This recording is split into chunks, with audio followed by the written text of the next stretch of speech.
सो hi everyone, मैं हूं आप सभी का अपना प्रशांत भैया और लेकर आ गया हूं साइंस का 9th क्लास का अगला चैप्टर जो कि है is matter around us pure. But मैं चश्मा क्यों पहन के आया? ऐसे ही पहन के आया, बट आपको आज बहुत सारे एक्सपेरिमेंट की मदद से इस चैप्टर को समझाने वाला हूं। ये चैप्टर बहुत ज्यादा बोरिंग लगता है ना यार भैया, समझ ही नहीं आ पाता है कोलाइडल सोल्यूशन क्या होते हैं, सस्पेंशन क्या होते हैं, भैया ये जो टिंडल इफेक्ट होता है ये क्या होता है, कुछ समझ नहीं आ पाता, याद नहीं हो पाता। बट मैं गारंटी देता हूं आज के लेक्चर के बाद तुम्हें याद करने की जरूरत नहीं पड़ेगी, याद करने की जरूरत नहीं पड़ेगी। सारी डेफिनेशंस आप आज समझ के जाओगे, है ना। चाहे आज तक समझे हो नहीं समझे हो मुझे नहीं पता, बट आज समझकर जाओगे, ये प्रशांत भैया की गारंटी है। इससे पहले मैंने आपको ऑलरेडी 3 चैप्टर पढ़ा रखे हैं क्लास 9 साइंस के, प्लेलिस्ट पे जाकर आप इजीली देख सकते हो, ठीक है। और अगर आपने उनसे पढ़ा है तो आपको समझ आया होगा कि हम किस लेवल तक कम समय के अंदर कॉन्सेप्ट्स को पढ़ते हैं, इंपॉर्टेंट क्वेश्चंस कराता हूं और यहीं से ही तुम्हारे स्कूल एग्जाम्स का पेपर आने वाला है, ये मेरी गारंटी है, ठीक है। तो तुम भी बोलो जो कि तुम्हारे सीनियर्स बोलते हैं, वाई टू फियर व्हेन प्रशांत भैया इज हियर, ठीक है। तो मैं तुम्हारे साथ हूं,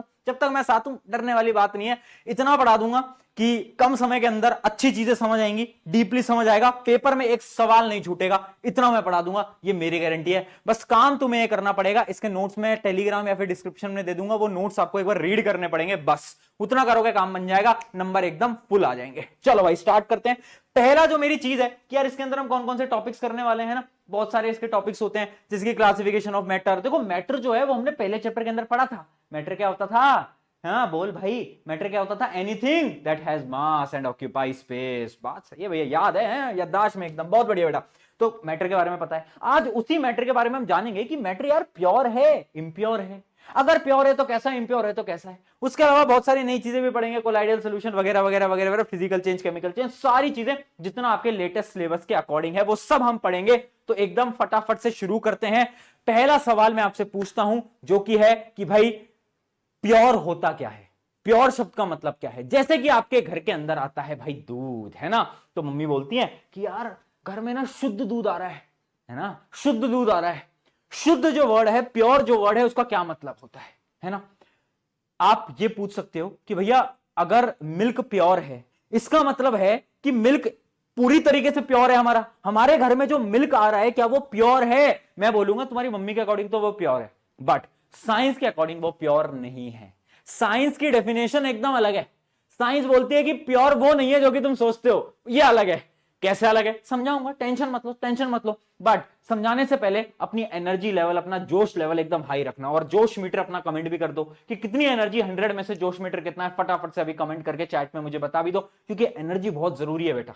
एनर्जी हाई रहेगी, लेक्चर में मजा आएगा। चलो देखो, एक टेबल मैं आपको दिखाता हूं और इसी टेबल को डिटेल में आज हम इस चैप्टर के अंदर पढ़ने वाले हैं। टेबल क्या है? अगर आप देखोगे तो मैटर बेसिकली 2 टाइप के होते हैं। सबसे पहले आता है हमारा प्योर, एक होता है प्योर और एक होता है क्या? इम्प्योर। एक होता है प्योर, एक होता है इम्प्योर।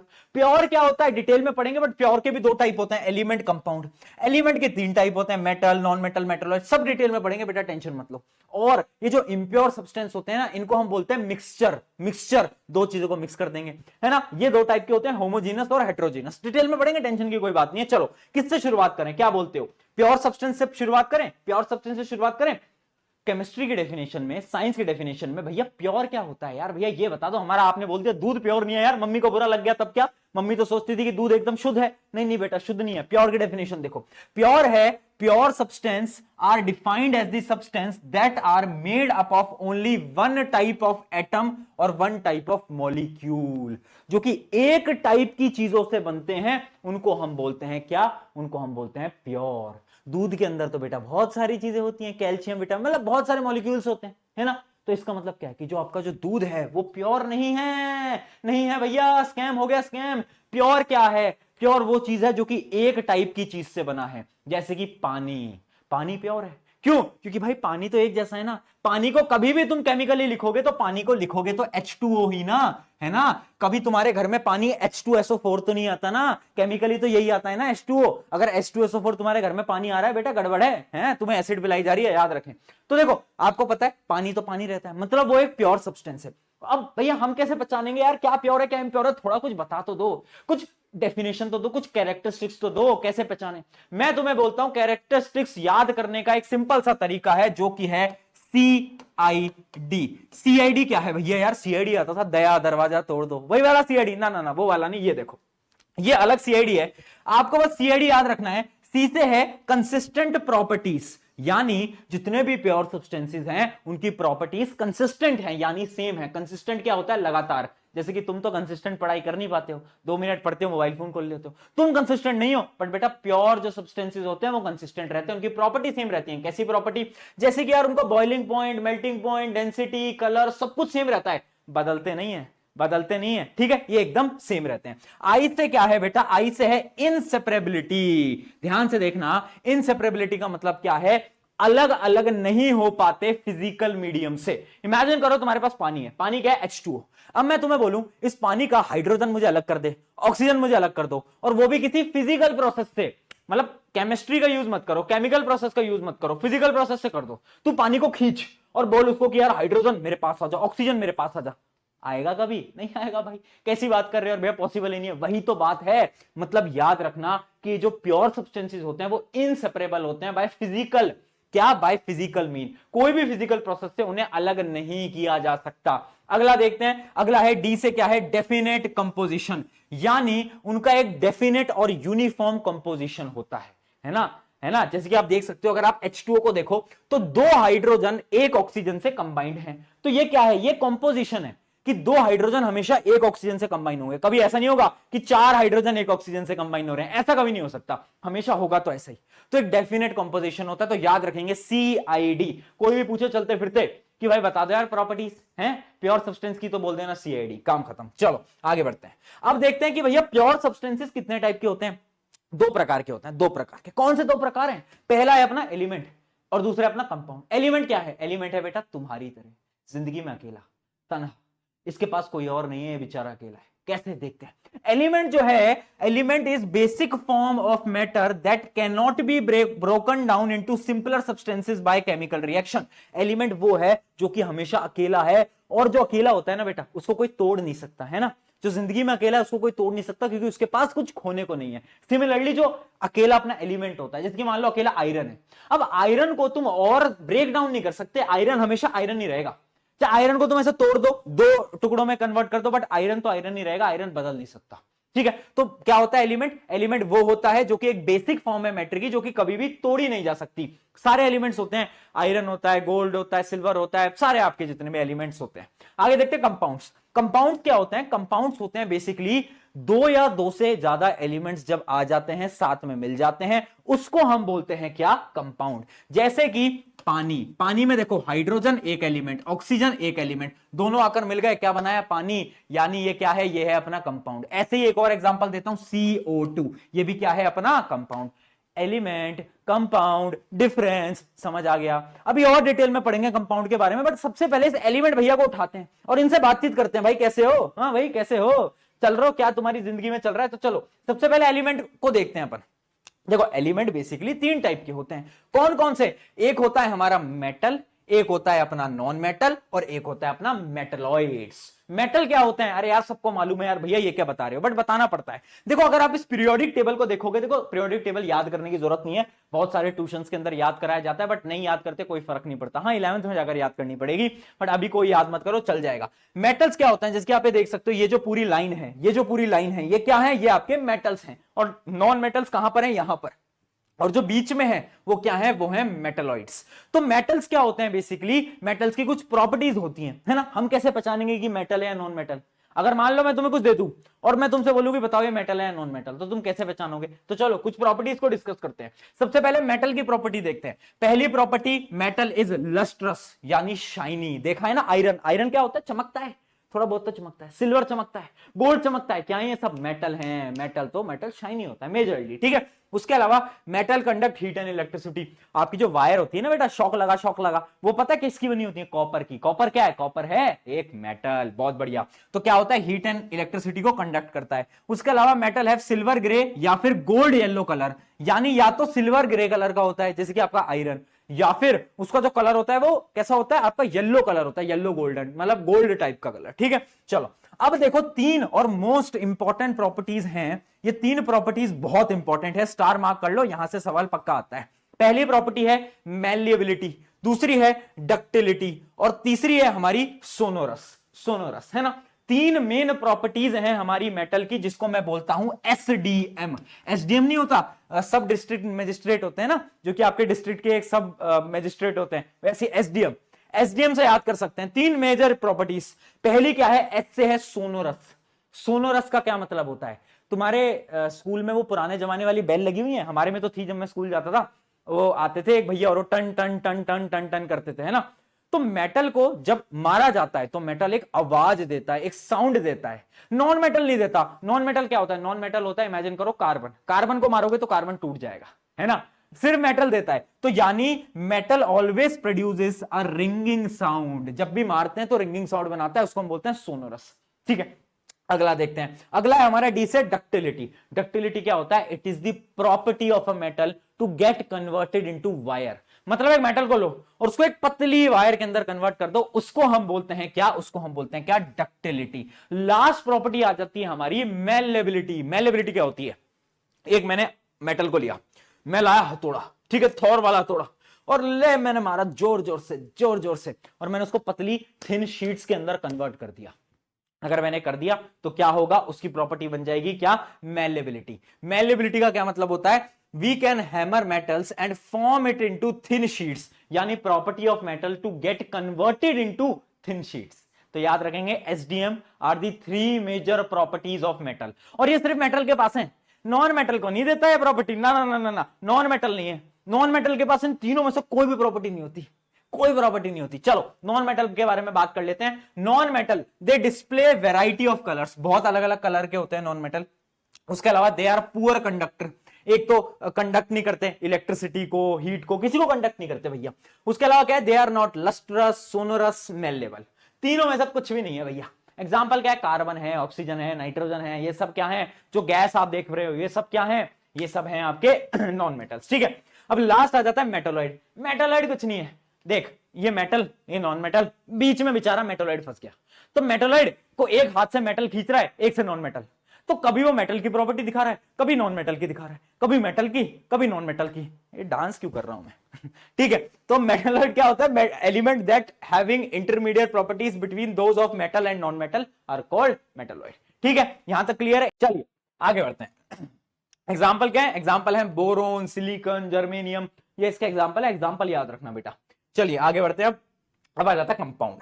कंपाउंड बहुत इंपॉर्टेंट है और कंपाउंड की properties are really very important. Double star mark कर लेना, सवाल आएगा पेपर के अंदर, फिर तुम बोलोगे प्रशांत भैया ने पेपर लीक कर दिया। लीक नहीं करा, पहले ही बताया था कि ये क्वेश्चन आएगा। ठीक है, अब सुन लो कंपाउंड क्या है। जब हमने दो या दो से ज्यादा एलिमेंट को मिलाया तो उनकी एक प्रॉपर्टी आ गई, जो उन्होंने एक नया एक कुछ बनाया जिसको हमने क्या नाम दिया, जिसको हमने नाम दिया कंपाउंड। ठीक है, अब यहां पर एक चीज आपको याद रखनी है, इसकी डेफिनेशन में एक गलती हर एक बच्चा करता है। देखना definition, it is the substance that consist of two or more substances chemically combined together in fixed proportion. ये जो है ना, ये लाइन बहुत इंपॉर्टेंट है।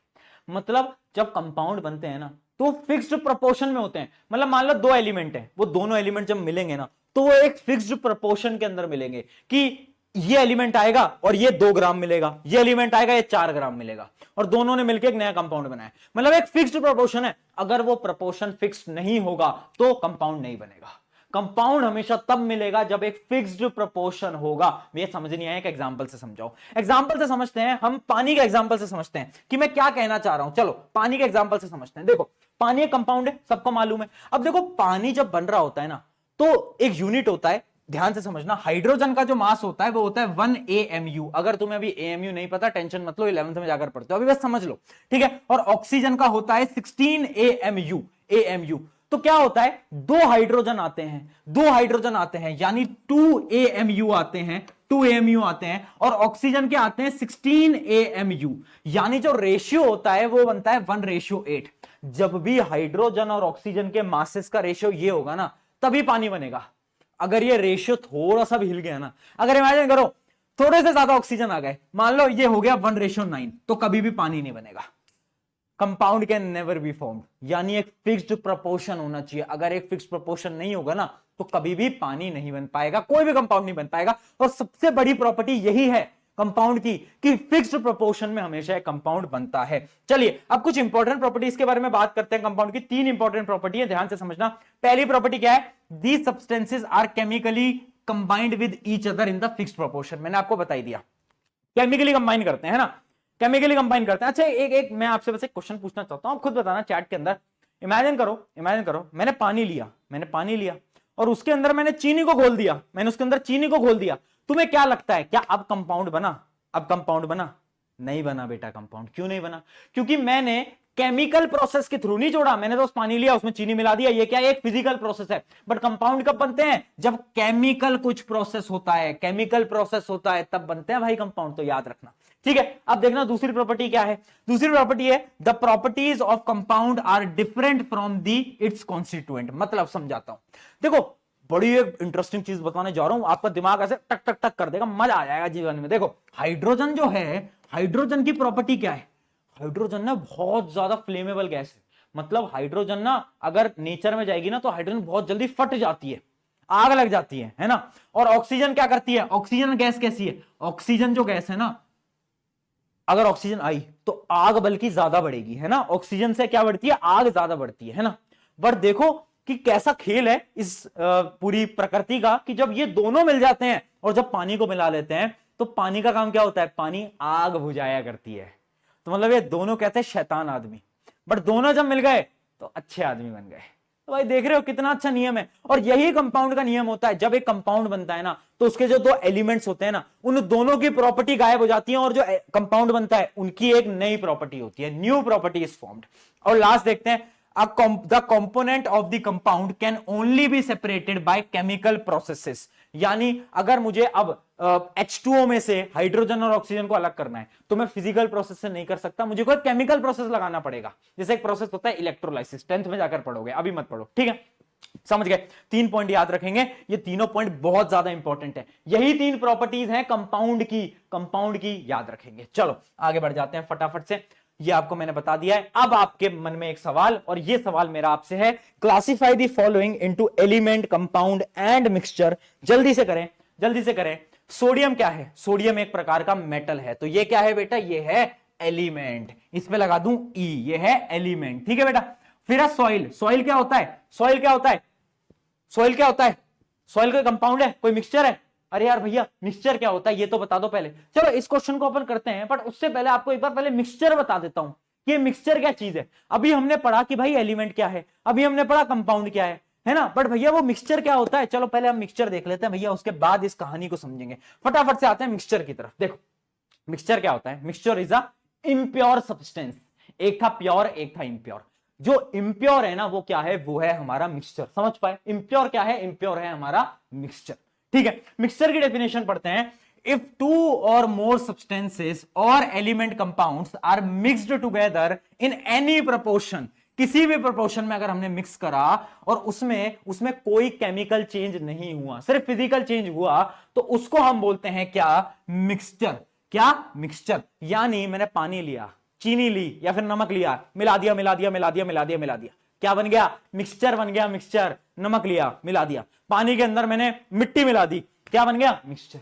तो मिक्सचर क्या होता है बेटा? मिक्सचर बेसिकली देखो, मिक्सचर के अंदर आप ध्यान से अगर समझो तो कंपाउंड क्या था? कंपाउंड था 2 या 2 से ज्यादा एलिमेंट केमिकली कंबाइन करे तो कंपाउंड बनाया। मिक्सचर कैसे बना? मिक्सचर में कोई केमिस्ट्री नहीं है, मिक्सचर में कोई केमिकल कंपाउंड नहीं है, उसमें क्या कर रहे हैं हम? 2 सब्सटेंसेस को ले रहे हैं, आपस में मिला दे रहे हैं, कोई डेफिनेट प्रोपोर्शन नहीं है, कैसे भी मिला दे रहे हैं कि भाई ले 40 ग्राम मिला दे, 50 ग्राम मिला दे, 60 ग्राम मिला दे, है ना, कोई प्रोपोर्शन नहीं है, उसको हम बोलते हैं मिक्सचर। अभी मिक्सचर और कंपाउंड में डिफरेंस भी बताऊंगा, बट पहले हम देखते हैं कि मिक्सचर कितने प्रकार के होते हैं। 2 प्रकार के होते हैं, एक होता है होमोजीनस और एक होता है हेट्रोजीनस।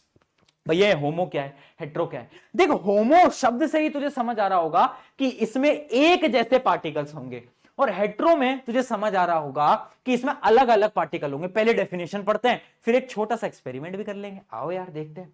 देखो सबसे पहले आप समझना, बहुत ज्यादा इंपॉर्टेंट चीज है कि देखो होमोजीनस क्या होता है? Components are uniformly mixed with no visible boundaries. मतलब जब मैंने चीनी को पानी में मिलाया तो पूरी मिल जाती है ना। फिर क्या तुम देख सकते हो कि पानी के अंदर चीनी कहां है? नहीं देख सकते ना भाई, नहीं देख सकते। तो वो मिक्सचर जिसके अंदर पूरी तरीके से इवनली मिक्सिंग हो जाती है, इवन मिक्सिंग, है ना, उसको हम क्या बोलते हैं, उसको हम बोलते हैं होमोजीनियस। हेट्रोजीनियस क्या होता है, compound are not uniformly mixed. अगर मैं मिट्टी लूं, पानी में मिलाऊं, तो मिट्टी मिलेगी पानी में, नहीं मिलेगी, नहीं मिलेगी, है ना, यूनिफॉर्मली नहीं मिलेगी। उसको हम क्या बोलेंगे, उसको हम बोलेंगे हेट्रोजीनियस मिक्सचर। चलो एक बार हम ट्राई करते हैं, एक बार ट्राई करके देखते हैं, लाया जाए, फटाफट से लाया जाए, एक मिनट जल्दी से चीनी को लाया जाए। ये रही भाई मेरे हाथ में चीनी, ये रही मेरे हाथ में कांच का ग्लास। अब ये कांच का वो वाला ग्लास नहीं है बेटा जो तुम सोच रहे हो, ये देखो चीनी है, ये चीनी है, और इसको अब मैं मिलाने जा रहा हूं। दिख रही है ना बेटा चीनी व्हाइट कलर की, हाँ बहुत बढ़िया, चीनी को मैंने मिला दिया। अब ये चीनी तो बहुत ज्यादा हो गई है, बट ये मिलेगी, जब ये पूरी की पूरी चीनी इसके अंदर मिल जाएगी तो क्या होगा। अभी तो ये चीनी मैंने थोड़ी ज्यादा ही डाल दी है, तो मुझे ऐसा लग रहा है कि ये तो जमी जाएगी नीचे, बट ठीक है। तो मतलब आप समझ रहे हो कि ये चीनी जब मैं मिलाऊंगा, पूरी तरीके से घुमाऊंगा, तो क्या होगा कि ये पूरी तरीके से इसके अंदर क्या करेगी, मिल जाएगी। और जब ये पूरी तरीके से इसके अंदर मिल जाएगी, तो क्या मैं अलग अलग कर सकता हूं कि चीनी कहां है, पानी कहां है, नहीं कर सकता। समझ पाए मेरी बात को, समझ पाए कि होमोजीनस मिक्सचर क्या है, जिसमें कि हमने अलग अलग चीजों को हम सेपरेट नहीं कर सकते, हम मिक्स कर देते हैं, इवनली मिक्स हो जाता है। एक तो चीनी लेकर आया हूं मैं यार मम्मी से मांग के लाया हूं, बच्चों को एक एक्सपेरिमेंट कराना है, मम्मी यार वो चीनी दे दो, है ना। एक तो यार मुझे एक बात बताओ, ये तुम्हारे साथ भी होता है क्या, ये मम्मी के पास होती है एक सुपर पावर। आज मुझे शर्ट पहननी थी, है ना, वीडियो के लिए, तो मैंने बोला कि मैं गया ढूंढ रहा, शर्ट नहीं मिल रही। फिर मैंने बोला, मम्मी को आवाज लगी, मम्मी मेरी शर्ट कहाँ है, शर्ट नहीं मिल रही। मम्मी ने बोला वही तो है। अरे वही कहाँ, देख तो रहा हूं इतनी देर से। और उसके बाद मम्मियां देती है धमकी कि अगर मैं आ गई और मुझे मिल गई तो। अब यार धमकी देने डर जाते हैं अपन, फिर देखते हैं, फिर तुम गुस्सा करते हो, नहीं है कहीं पर भी देख ली सारी जगह, आप पता नहीं मेरे सामान को कहां रख देते हो। फिर मम्मी आती है, और ये जो कपड़े होते हैं ना, ये अपने साथ गेम खेल रहे हैं, ये अपन को बता नहीं रहे हैं, ये छुप जाते हैं। और जैसे ही मम्मी आती है तो ये कपड़े बाहर आ जाते हैं। मम्मी आई, बोला कौन सी शर्ट चाहिए, मैंने कहा वो ब्लैक ब्लू कलर की है ना, वो चाहिए। मम्मी ने निकाला, ये तो रही। अरे ये क्या हुआ भाई, ये कैसे निकाली। तो ऐसा होता है यार, पता नहीं क्या सीन है, मम्मी लोगों को कैसे पता चलता है पता नहीं, बट हाँ, तो मम्मी से मैं लेकर आया, तो ये क्या था, ये था अपना होमोजीनस। तो होमोजीनस आप समझे, component are uniformly mixed with no visible boundaries. कोई बाउंड्री नहीं थी, मैं अलग अलग नहीं कर सकता। अगर मैंने पानी में चीनी को घोल दिया ना बेटा, तो उसके बाद हम ढूंढ नहीं सकते कि भाई चीनी कहां है, पानी कहां है, ठीक है। उसके अलावा क्या है, पार्टिकल्स जो है वो यूनिफॉर्मली डिस्ट्रीब्यूट हो जाते हैं, can not be separated by physical mean. अब अगर मैंने चीनी को पानी में मिला दिया, तो मैं फिजिकल किसी भी तरीके से केमिकली हटा सकता हूं, बट फिजिकली मैं किसी भी प्रोसेस से चीनी और पानी को अलग नहीं कर सकता, है ना, चीनी और पानी को अलग नहीं कर सकता।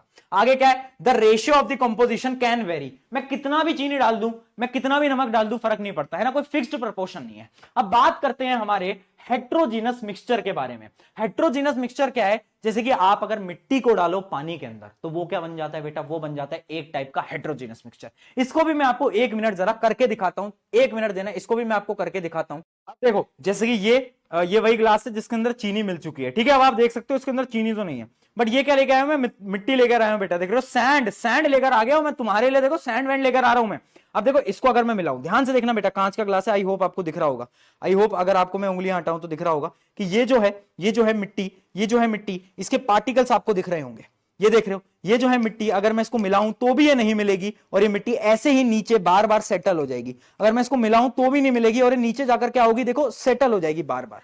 तो इस एक्सपेरिमेंट से मैंने आपको क्या बताना चाहा कि ये था अपना हेट्रोजीनस मिक्सचर। देखो हेट्रोजीनस मिक्सचर के अंदर क्या होता है, compounds are not uniformly mixed नहीं होते। और क्या होता है इसके अंदर, क्या होता है ना, हम सेपरेट कर सकते हैं, हम देख सकते हैं कि पानी ये रहा, मिट्टी ये रही, पानी ये रहा, मिट्टी ये रही, ठीक है। उसके अलावा क्या है, can be separated by physical mean. अगर मैं फिल्टर कर लूं, अगर मैं पानी को फिल्टर पेपर से निकालूं, तो मिट्टी अलग रह जाएगी और पानी आ जाएगा। तो मतलब फिजिकल मीन से साफ किया जा सकता है पानी को, है ना। तो मतलब हेट्रोजीनस मिक्सचर्स को फिजिकल मीन से क्लीन किया जा सकता है, सेपरेट किया जा सकता है, ठीक है।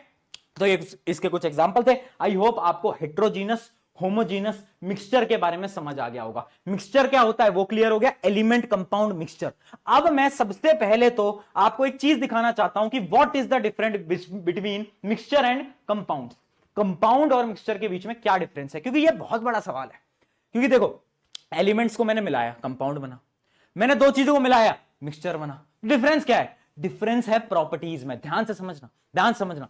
पहले ही प्रॉपर्टी क्या है, formed by physical mixing two or more substance. Mixture कैसे मिल रहा है, फिजिकली मिला ले रहा हूं, बट कंपाउंड कैसे बन रहा है, केमिकली बाउंड होता है। कंपाउंड कैसे बन रहा है, केमिकली कंबाइन हो रहा है, ठीक है। अगला क्या है, ये है, ये एक प्रकार का इम्प्योर सब्सटेंस होता है, ये एक प्रकार का प्योर सब्सटेंस होता है। इसमें जो कॉम्पोजिशन होता है मिक्सचर में वो क्या होता है, वेरिएबल होता है, अलग अलग होता है। किसी भी, कितनी मिट्टी मिला लूं, कितनी चीनी मिला लूं, फर्क नहीं पड़ता, बट यहां पर फर्क पड़ता है। ठीक है, जब एक कंपाउंड बन रहा है तो फिक्स्ड प्रोपोर्शन में बनता है। अगला क्या है, इट कैन बी होमोजीनस और हेट्रोजीनस, बट कंपाउंड्स हमेशा क्या होंगे, होमोजीनस। याद रखना, compounds will always be homogeneous. जैसे कि पानी, पानी होमोजीनस है। आगे देखते हैं, can be separated by physical mean, ये भी अपने जो है मिक्सचर्स फिजिकल मीन से सेपरेट कर सकते हैं, अभी बताया, बट ये नहीं हो सकते। Compounds can never be separated, याद रखना। अगला देखते हैं, constituents retain their individual properties, यानी देखो अगर मैं चीनी को पानी में मिलाऊं तो चीनी की प्रॉपर्टी नहीं जाएगी। चीनी की प्रॉपर्टी क्या है, मीठा करना, पानी को वो मीठा कर देगी, तो मतलब प्रॉपर्टी में कोई बदलाव नहीं आया। बट जब मैंने हाइड्रोजन ऑक्सीजन को मिलाकर पानी मिलाया, पानी जब मैंने बनाया था तो हाइड्रोजन और ऑक्सीजन की दोनों की प्रॉपर्टी बदल गई थी, है ना, है ना, और पानी की एक डिफरेंट प्रॉपर्टी है। तो यानी प्रॉपर्टीज जो होती हैं कंपाउंड में बदल जाती हैं, बट जब हम एक मिक्सचर बनाते हैं तब कोई प्रॉपर्टी नहीं बदलती। ठीक है, तब कोई प्रॉपर्टी नहीं बदलती, है ना। Do not have defined melting and boiling point, इनका जो बॉइलिंग पॉइंट मेल्टिंग पॉइंट होता है वो एकदम फिक्स्ड होता है। ठीक है, और अगला क्या है, no new substance are formed, properties depend on the constituent. ये सारी चीजें मैं आपको बता चुका हूं कि कॉन्स्टिट्यूएंट्स की प्रॉपर्टी सेम रहती हैं, बट यहां पर अलग हो जाती हैं। ठीक है, तो ये जो टेबल है ना, ये तुम्हारे पेपर के अंदर आएगी, फटाफट से इस टेबल को आप नोट भी कर सकते हो, क्योंकि ये बहुत ज्यादा इंपॉर्टेंट टेबल है आप लोगों के लिए, सबके लिए बहुत ज्यादा इंपॉर्टेंट है। आगे बढ़ते हैं, आगे बढ़ते हैं। ये हो गया हमारा मिक्सचर और कंपाउंड। अब मैं आपको वही टेबल दिखाना चाहता हूं। अब मुझे बताओ कि कौन से हैं मिक्सचर, कौन से हैं एलिमेंट और कौन से कंपाउंड। फटाफट से मुझे बताओ कौन कौन से हैं इनमें से। देखो सबसे पहले मैं बता देता हूं, सोडियम है एलिमेंट, क्यों, क्योंकि सोडियम एक मेटल है। बहुत बढ़िया। अगला है सॉइल। सॉइल क्या है, मिट्टी क्या है, अरे मिक्सचर है भाई, मिट्टी में बहुत सारी चीजें होती हैं, ये है मिक्सचर। शुगर सोल्यूशन, अभी मैंने दिखाया क्या होता है, ये भी तो मिक्सचर होता है। कौन सा होता है, होमोजीनियस मिक्सचर। सिल्वर क्या है, एक प्रकार का मेटल है। मेटल क्या होता है, element. Calcium carbonate, calcium carbonate होता है CaCO3, ये एक टाइप का कंपाउंड है, केमिकली बाउंड होते हैं, तो ये क्या होता है, ये है अपना कंपाउंड यानी C। आगे बढ़ते हैं, टिन। टिन क्या है, एक प्रकार का मेटल, तो इसका भी आप लिख सकते हो, ये भी है एक एलिमेंट। सिलिकॉन, सिलिकॉन क्या है बेटा, सिलिकॉन एक प्रकार का मेटलॉइड है, तो ये भी है एलिमेंट। कोल क्या होता है, कोल होता है मिक्सचर। कोल के अंदर बहुत सारी चीजें होती हैं, कार्बन वगैरह बहुत सारी चीजें होती हैं। कोल एक मिक्सचर है। एयर भी एक मिक्सचर है, सोप भी एक मिक्सचर है। मिथेन क्या है, मिथेन है एक प्रकार का क्या, अरे बोलो यार, मिथेन है compound. Carbon dioxide compound. Blood क्या है, मिक्सचर। ब्लड में बहुत सारी चीजें होती हैं, blood is a type of mixture. ठीक है, आगे समझ, एलिमेंट, एलिमेंट, कंपाउंड, मिक्सचर। अगर ऐसे सवाल आए तो क्या बता दोगे, बता दोगे ना, है ना, बता दोगे भाई, बहुत बढ़िया, क्या बात है भाई। ऐसे ही आते हैं और सिंपल सिंपल सवाल आते हैं, तुम आराम से दे पाओगे, मजा भी आ रहा है। अब तुम बताओ, फील आ रही है, मजा आ रहा है, समझ में आ रहा है, और उसके साथ साथ क्या तुम्हें समझ आ रहा है और डीपली अंडरस्टैंड कर पा रहे हो, तब है कुछ बात।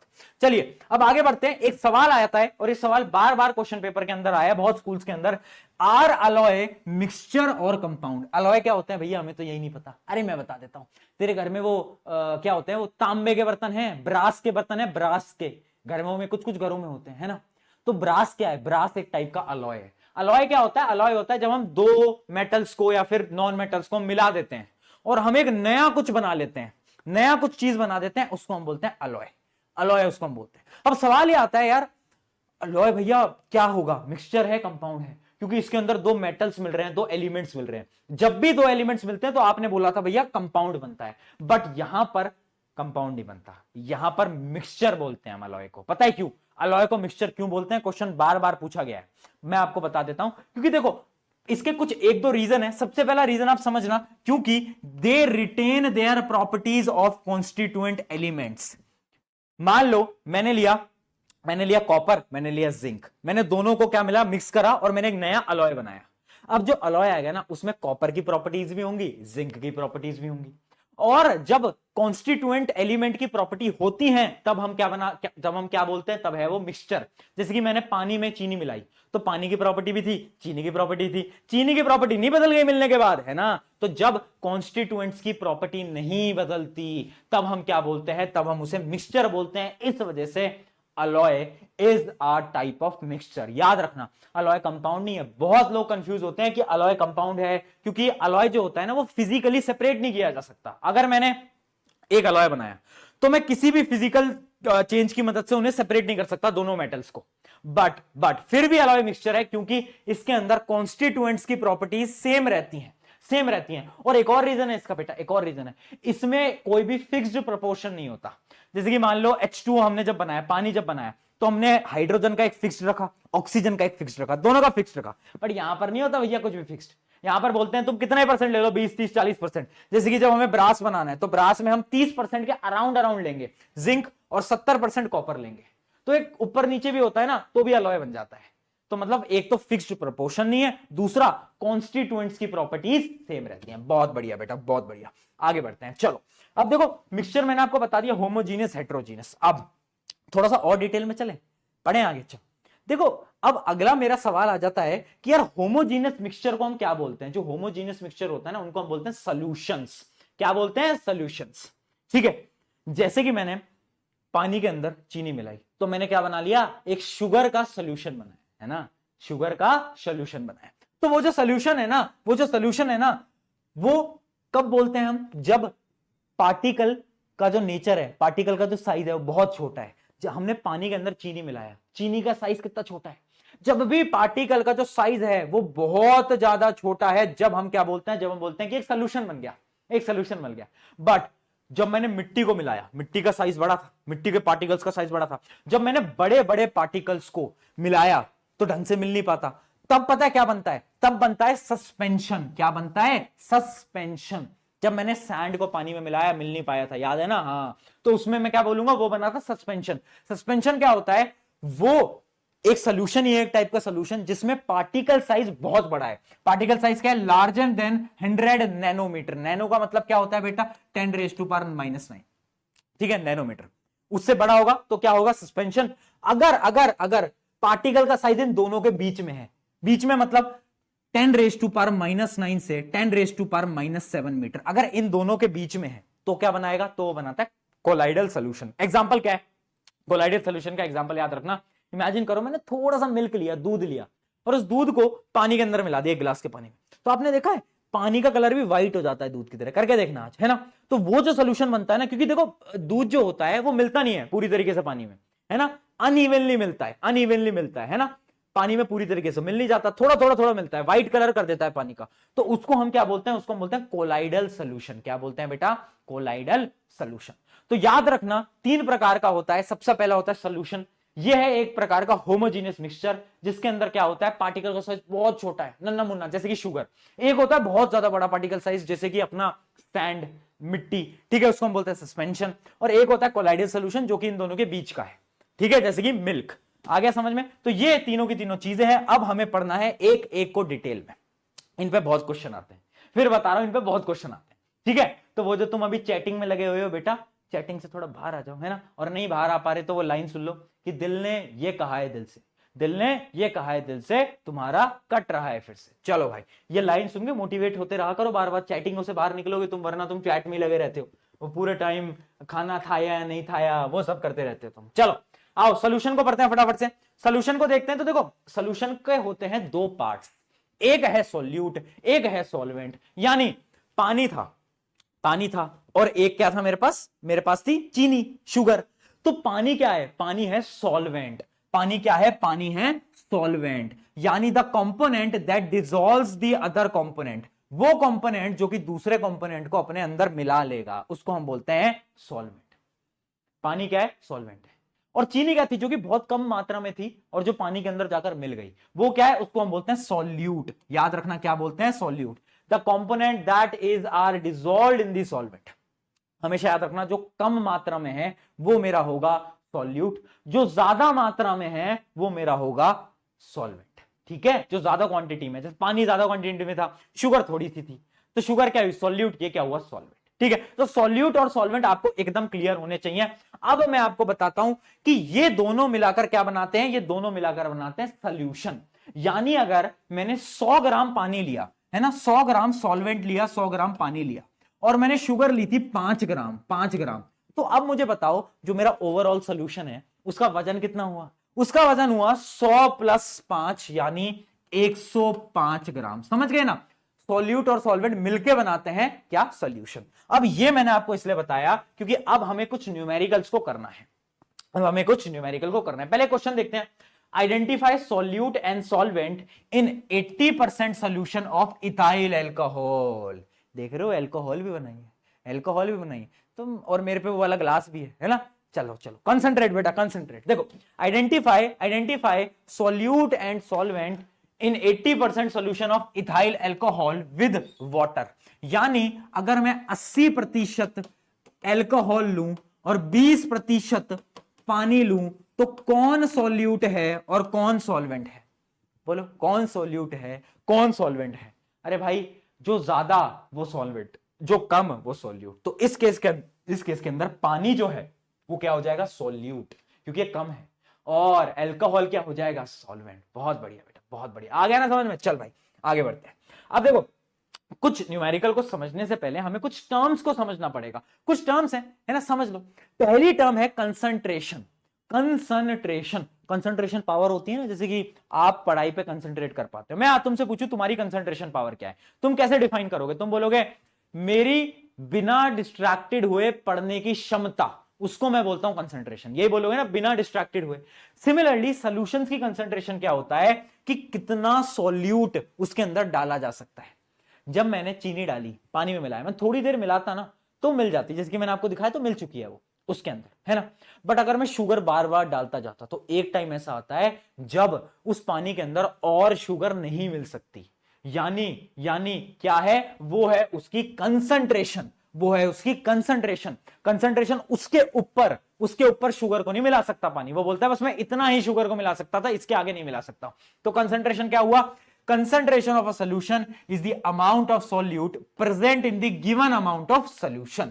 ठीक है, कितना सॉल्यूट प्रेजेंट है उस सॉल्यूशन के अंदर, उसको हम बोलते हैं उसकी क्या, कंसंट्रेशन, उसकी कंसंट्रेशन। आ गया समझ में? आई होप ये क्लियर हो गया होगा। चलो अब निकालें कंसंट्रेशन, कि भैया कंसंट्रेशन निकालते हैं अलग अलग सॉल्यूशंस की। चलो, हम तो पढ़ाई में कंसंट्रेट कर नहीं पा रहे, बट सॉल्यूशंस की कंसंट्रेशन निकालेंगे। चलो आओ, देखो कुछ फॉर्मूलेज हैं और बहुत सिंपल न्यूमेरिकल आते हैं, तुम्हें मजा आ जाएगा। तुम कहोगे यार भैया वाह, भैया वाह, वाह प्रशांत भैया वाह, तुम ये बोलोगे, दिल से आ जाएगी। बहुत सिंपल है, कुछ फॉर्मूले हैं। पहला फॉर्मूला है मास बाय मास। देखो क्वेश्चन पे डिपेंड करता है, अभी क्वेश्चन दिखाऊंगा। अगर क्वेश्चन में तुम्हें मास गिवन है किसका, सॉल्यूट का, मास गिवन है सॉल्यूट का, और मास गिवन है सॉल्यूशन का, किसका, सॉल्यूशन का, है ना, और तुम्हें बोला जाए फाइंड द कंसंट्रेशन, तो तुम क्या फॉर्मूला लगाओगे, mass of solute by mass of solution into 100, क्योंकि परसेंटेज के लिए तो इनटू 100 करना पड़ता है ना। अगर क्वेश्चन के अंदर तुम्हें मास गिवन है सॉल्यूट का, इमेजिन करो एक दूसरा क्वेश्चन जिसके अंदर तुम्हें मास ऑफ सॉल्यूट तो गिवन है, मास ऑफ सॉल्यूट गिवन है, बट तुम्हें सॉल्यूशन की क्या गिवन है, वॉल्यूम गिवन है। वॉल्यूम समझते हो ना, वॉल्यूम कितना पानी है, वॉल्यूम गिवन है। तो कौन सा फॉर्मूला लगाओगे, तो फॉर्मूला लगाओगे mass of solute by volume of solution into 100।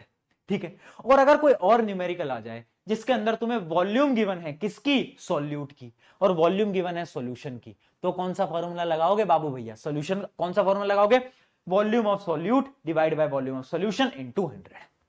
तो फॉर्मूला डिपेंड करता है कि हमें किस टाइप का न्यूमेरिकल दिया गया है। जिस टाइप का न्यूमेरिकल होगा, तीनों फॉर्मूले से एक भी चिपका देंगे और आंसर निकाल देंगे। चलो फटाफट से पहले क्वेश्चन को देखते हैं और उसको सॉल्व करते हैं। सॉल्युबिलिटी के बारे में बाद में बात करेंगे, पहले क्वेश्चन लगाया जाए। आ जाओ भाई, देखो क्या क्वेश्चन है, to make a saturated solution 36 gram of sodium chloride is dissolved in 100 gram of water at 293 kelvin, find the concentration at this temperature. क्या बोल रहा है, कंसंट्रेशन निकालनी है। कंसंट्रेशन का एक फॉर्मूला मुझे पता है, अगर मुझे मास गिवन है तो मास का ही फॉर्मूला लगा देता हूं कि भैया mass of solute divide by mass of solution, mass of solution into 100, इस फॉर्मूले से निकाल देता हूं, है ना। बट इसमें दिक्कत ये है ना कि मुझे ये पता है कि देखो सॉल्यूट क्या है, सोडियम क्लोराइड, क्योंकि ये कम है, तो ये तो है सॉल्यूट, ये तो है सॉल्यूट, और देखो क्या गिवन है, it is dissolved in water, तो वाटर क्या है, वाटर है अपना सॉल्वेंट, सॉल्वेंट। और याद रखना फॉर्मूले के अंदर, एक ट्रिक बता रहा हूं, ट्रिक नहीं मतलब एक चीज याद रखना क्योंकि तुम गलती करोगे, फॉर्मूले के अंदर मास ऑफ सॉल्यूशन काउंट होता है। मास ऑफ सॉल्यूशन कैसे निकालोगे, mass of solute plus mass of solvent. तो यानी इसको और इसको जोड़ देना, इन दोनों को जोड़ोगे तो जिंदगी एकदम जिंगालाला हो जाएगी। तो एक बार जोड़ देते हैं, 100 प्लस 36 इज इक्वल्स टू 136 ग्राम। तो यानी 136 ग्राम आ गया मास ऑफ सॉल्यूशन, और मास ऑफ सॉल्यूट क्या है 36 ग्राम, और बस फॉर्मूला लगा दो, यानी फाइनल आंसर आएगा 36 बाय 136 इंटू 100। अब इसको बस तुम सॉल्व कर लेना और मुझे कमेंट्स में आंसर बता देना। सॉल्व कराने की क्या जरूरत है, अब तो बेसिक मैथ है, बेसिक मैथ है अब तो तुम इसे कर लोगे। ठीक है, तो इस टाइप के क्वेश्चन आते हैं। चलो एक और क्वेश्चन कर लेते हैं, अगर समझ नहीं आ पाया हो तो कोई बात नहीं, अगला क्वेश्चन देखते हैं। बार बार अपने क्वेश्चन पूछे भी जाते हैं, है ना, ये बहुत सारे स्कूल्स के अंदर पूछे जाते हैं, जितने भी सीबीएसई लिंक्ड स्कूल्स है ना, अगर तुम्हारा स्कूल भी सीबीएसई वाला है, सीबीएसई एफिलिएटेड स्कूल्स होते हैं बहुत सारे अपने केवी वगैरह, तो उन सब में पूछा जाता है ना, और ये बार बार पूछा गया, बहुत सारे पेपर्स के अंदर पूछा गया है। देखो, a solution contains 60 gram of sugar in 480 grams of water, calculate the concentration of solution in the terms of mass by mass percentage. कैसे निकालोगे कंसंट्रेशन, मास ऑफ सॉल्यूट जो कि है 60 ग्राम, और देखो ये क्या है, ये है अपना मास ऑफ सॉल्वेंट। तो याद रखना, इन दोनों को जोड़ लेना, अगर नहीं जोड़ा ना तो पता है क्या हो जाएगा, मोए मोए हो जाएगा तुम्हारे साथ, मोए मोए हो जाएगा। तो जोड़ लेना, क्या है 60 ग्राम डिवाइड बाय 480 प्लस 60, तो इंटू 100 भी लगा देना भाई, इंटू 100 कौन लगाएगा यार, इंटू 100 तो लगा दो। तो ये आ जाएगा अपना mass of solute divide by mass of solution, mass of solution. समझ आ गया ना कि क्यों ले रहा हूं मैं, 540 इंटू 100। तो ठीक है यार, अब बस अब क्या है, हम इसको कैलकुलेट कर लेंगे। अब तो इसमें कोई दिक्कत ही नहीं होनी चाहिए किसी को, कोई दिक्कत तो नहीं है ना अब किसी को। ठीक है, तो ये कितना आ जाएगा, ये 0 से 0 कट जाएगा, 1/9 आ जाएगा, तो आ जाएगा 100/9। तो ये आ रहा होगा 100/9 परसेंटेज, 100/9 परसेंटेज। अब इसको कैलकुलेट कर लेना एग्जैक्ट। ठीक है, डन है, यही आ रहा है ना सबका, बहुत बढ़िया। तो इस टाइप से हम क्वेश्चंस को देख रहे हो, कितने कम टाइम के अंदर कितने आसान आसान क्वेश्चन आते हैं। केमिस्ट्री में भी न्यूमेरिकल है, बट बहुत सिंपल न्यूमेरिकल है, फिजिक्स की तरह नहीं है। फिजिक्स मैंने आपको पढ़ा रखा है, तो आप देख लेना, है ना। बाकी अगला चैप्टर आपको कौन सा चाहिए वो भी आप मुझे कमेंट में जरूर बताना। ठीक है, चलो अब हम बढ़ते हैं आगे, और अब हम एक और क्वेश्चन देखते हैं, और ये क्वेश्चन बहुत अच्छा क्वेश्चन है एनसीईआरटी का। तो इस क्वेश्चन को भी एक बार देखते हैं, आपको और समझ में आएगा और डिटेल में आप जा पाओगे। देखो, प्रज्ञा टेस्टेड सॉल्युबिलिटी, एक तो एनसीईआरटी बुक वालों में यार हमेशा नाम लड़कियों का भी लिखते हैं भाई, जस्टिस फॉर बॉयज, लड़कों का नाम नहीं लिखते यार भाई, गद्दारी करते हैं हमारे साथ। Pragya tested solubility of 3 different substances at different temperature and collected the data as given below. बहुत बढ़िया, तो उसने कुछ अलग अलग टेम्परेचर पे अलग अलग सॉल्युबिलिटी को काउंट करा। बट भैया सॉल्युबिलिटी तो आपने पढ़ा ही नहीं, क्वेश्चन पहले आ गया, तो पहले यार सॉल्युबिलिटी समझ लेते हैं यार, है ना, वरना दिक्कत हो जाएगी। तुम कहोगे भैया यार सॉल्युबिलिटी तो बता दो। देखो सॉल्युबिलिटी क्या होती है, कंसंट्रेशन समझ गए ना, कि कितना सॉल्यूट प्रेजेंट है सॉल्वेंट में, वो है मेरा कंसंट्रेशन। सॉल्युबिलिटी क्या है, सॉल्युबिलिटी है जैसे कि सॉल्युबिलिटी ताकत है। मान लो तुम मुझसे पंजा लड़ाओ, तो मेरी ताकत, मैं शायद एक बच्चे को हरा दूं। अब कोई आ जाए भाई 100 किलो का पहलवान, वो मुझसे पंजा लड़ाए, मुझे हरा देगा वो, है ना। तो मतलब मेरी ताकत एक को पंजे से हराने की, है ना, तो वो क्या है, वो मेरी ताकत है, वो मेरी एबिलिटी है। सिमिलरली हर सॉल्यूशन की एक सॉल्युबिलिटी होती है। मतलब क्या है ये, इट इज द एबिलिटी, कितने सॉल्यूट को अपने अंदर आप डिसॉल्व कर सकते हो। एक सॉल्यूशन के अंदर कितना सॉल्यूट डिसॉल्व हो सकता है, उसको बोलते हैं उस सॉल्यूशन की सॉल्युबिलिटी, कि भाई इससे ज्यादा तो नहीं हो पाएगा। बस यही था लास्ट स्टेज, है ना। बहुत सारा नमक डाला जाए, एक टाइम के बाद उस पानी के अंदर नमक नहीं मिलाया जा सकता। तो वो जो टाइम होता है जिसके बाद पानी में नमक नहीं मिलाया जा सकता, वो थी उसकी सॉल्युबिलिटी। तो डेफिनेशन देख लेते हैं। Solubility of a solute in a solvent at specific temperature refers to the, यहां से स्टार्ट करना, maximum amount of solute that can dissolve in 100 gram of the solvent at that temperature. बहुत important है ये last वाली line, at a specific temperature. Imagine करो मैंने पानी के अंदर चीनी मिला ली, अब और चीनी नहीं मिल रही, है ना, और अगर मैं टेम्परेचर बदल दूं, अगर मैं टेम्परेचर बढ़ा दूं, तब क्या होगा, सोचो, पिछले चैप्टर से लिंक्ड है, मैं बताता हूं। इमेजिन करो तुम दो लोग खड़े हो, है ना, एक ऐसे दोनों पास खड़े, एकदम पास खड़े, ठीक है, ऐसे। अब एक इंसान आ रहा है और वो तुम्हारे बीच में घुसने की कोशिश कर रहा है, वो आ रहा है, अरे यार थोड़ा भाई जगह है, थोड़ा साइड हो जा यार, थोड़ा इधर हो जा, थोड़ा, वो बहुत कोशिश कर रहा है, जगह नहीं है भाई, ओए हट जा यार, जगह वगह नहीं है, बिल्कुल भी जगह नहीं है ना, पार्टिकल्स के पास जगह नहीं है। वो कह रहे हैं वो चीनी के पार्टिकल चला जाए, ऐसे जगह नहीं है, दोनों खड़े हैं, जगह नहीं है। अब इमेजिन करो टेम्परेचर बढ़ा दूं, टेम्परेचर बढ़ा दूं तो क्या होता है, जैसे ही टेम्परेचर बढ़ता है काइनेटिक एनर्जी, याद आया पिछले चैप्टर, काइनेटिक एनर्जी बढ़ती है। तो अब क्या हुआ, पहले तुम खड़े थे, काइनेटिक एनर्जी बढ़ गई, अब तुम मूव करने लग गए, अब तुम मूव करने लग गए, अब बगल वाला भी मूव करने लग गया, बगल वाला भी मूव करने लग गया। तो जैसे पार्टिकल्स मूव करते हैं, जब चीजें मूव होती हैं तो बीच में स्पेस बन जाती है, स्पेस बन जाती है तो ले भाई आ गया बीच में, है ना। इसका एक और एग्जांपल है, अगर तुम मिडिल क्लास फैमिली से हो मेरी तरह, तो तुमने बचपन में तो देखा होगा कि अगर तुम कहीं गाड़ी वाड़ी में ट्रैवल कर रहे हो तो एक छोटी सी गाड़ी में 5-6 लोग भर के जाते थे, है ना। तो अब मान लो 3-4 लोग बैठे हुए हैं, अब एक लोग को और गुस्सा है, तो कैसे बैठाते थे, वो बैठाते थे कि वो थोड़ा आगे पीछे हो जाओ यार, थोड़ा आगे पीछे होके एडजस्ट कर लो, ऐसे ही बैठाते थे ना। तो यानी जब मूवमेंट होती है, जब काइनेटिक एनर्जी बढ़ती है तो और चीजें अंदर आ जाती हैं। तो क्या मैं बोल सकता हूं, अगर मैं टेम्परेचर को बढ़ाऊंगा तो मेरी सॉल्युबिलिटी भी इंक्रीज हो जाएगी, हाँ या ना, आ गया समझ में। क्यों, क्योंकि काइनेटिक एनर्जी बढ़ी तो सॉल्युबिलिटी भी हुई, है ना। तो अगर मैं चीनी मेरी नहीं मिल पा रही, तो अगर मैं पानी को गर्म करूं और उसके बाद चीनी मिलाऊं, चीनी आराम से मिल जाएगी, ट्राई करके देख लेना। तो यानी टेम्परेचर बढ़ाने से सॉल्युबिलिटी बढ़ाई जा सकती है। बहुत बढ़िया, आई होप यह कॉन्सेप्ट आपको एकदम क्लियर हो गया होगा, सॉल्युबिलिटी वाला, कि टेम्परेचर पे सॉल्युबिलिटी का क्या इफेक्ट पड़ता है। चलो अब एक टेबल देखते हैं, उससे भी आपको समझ आएगा। मान लो कुछ कंपाउंड्स हैं, ये कुछ कंपाउंड्स हैं और इनकी सॉल्युबिलिटी के बारे में लिखा है। तो इनकी सॉल्युबिलिटी आप देखो, जैसे जैसे टेम्परेचर बढ़ रहा है ना, आप देखो टेम्परेचर, तो इनकी सॉल्युबिलिटी भी बढ़ती जा रही है। पहले 21, फिर टेम्परेचर बढ़ा तो 32 हो गई, फिर 62 हो गई, फिर 106 हो गई, 167 हो गई। मतलब जैसे जैसे अपना टेम्परेचर बढ़ रहा है सॉल्युबिलिटी भी बढ़ती जा रही है। आई होप ये क्लियर। अब सवाल ये उठता है, भैया अगर टेम्परेचर कम हुआ तो, अगर टेम्परेचर कम हुआ तो सॉल्युबिलिटी डिक्रीज होगी। हाँ, अगर टेम्परेचर, अब मान लो अब पार्टिकल थोड़ा थोड़ा थोड़ा मूव कर रहे थे, थोड़ा थोड़ा थोड़ा मूव कर रहे थे, ठीक है। अब जैसे ही टेम्परेचर कम होगा तो काइनेटिक एनर्जी बिल्कुल कम हो जाएगी, तो पार्टिकल रुक जाएंगे, और जैसे पार्टिकल रुके तो क्या होगा, वो किसी को भी अंदर आने में अलाउ नहीं करेंगे, कोई भी पार्टिकल उनके अंदर मिल नहीं सकता। तो सॉल्युबिलिटी एकदम खत्म हो जाती है अगर हम पानी को एकदम ठंडा कर देते हैं। ठंडे पानी के अंदर कोई चीज नहीं मिलाई जा सकती, चाहे आप ट्राई करके देख लेना, ठीक है। तो ये एक टेबल है जो कि आपको बता भी रही है कि कैसे कैसे कैसे आपकी सॉल्युबिलिटी बढ़ती है। इसके कुछ क्वेश्चंस थे, एक बार वो क्वेश्चंस देख लो, बहुत सिंपल क्वेश्चन है, उसमें कुछ दिमाग नहीं लगाना। What mass of potassium nitrate would be needed to produce saturated solution of potassium nitrate in 50 gram of water at 313 Kelvin? देखो सवाल ये बोल रहा है कि अगर तुम देखो कितना हमें पोटेशियम नाइट्रेट चाहिए, हमें कितना पोटेशियम नाइट्रेट चाहिए, क्या लिखा है, produce a saturated solution, saturated solution बनाने के लिए हमें कितना नाइट्रेट चाहिए।